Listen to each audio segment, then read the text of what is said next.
Attendiamo i soccorsi che significano per noi portarci la corrente elettrica in primis.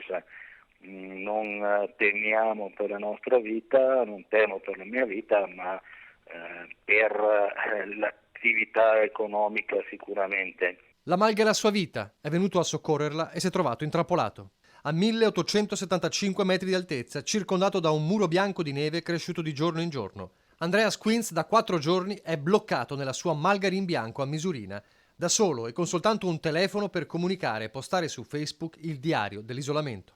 Sono salito con un mezzo cingolato che abbiamo per quando c'era ancora 1 metro di neve e basta, per proprio continuare ad alimentare con la corrente la malga, però il generatore ci ha mollato. Io in questo momento sono teoricamente bloccato dentro perché il mezzo cingolato non può farcela a uscire con questa neve che c'è adesso e non abbandonerei comunque la nave anche se sta affondando.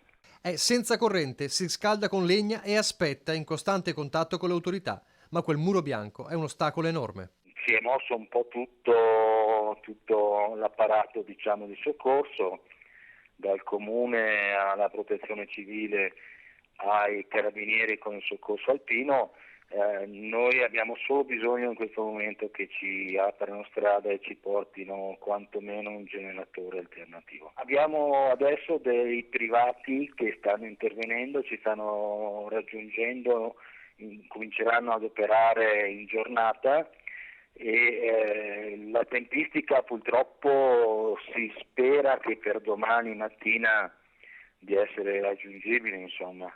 Serve corrente per mantenere la merce in congelatore e la caldaia a rischio congelamento. Dobbiamo presidiare comunque il locale, l'edificio per poter liberare dalla neve una parte della neve dal tetto in modo che non ci sia rischio crolli. Un ristoratore già provato dagli effetti delle limitazioni del Covid, ora un'altra mazzata che ha il colore bianco della neve che ama, ma che ora sembra un incubo. Andreas non molla e continua ad aspettare e raccontare. Per noi è un duro colpo quello delle limitazioni, comprendiamo solamente in parte, però ci adeguiamo a tutto per quello spirito di montagna che abbiamo.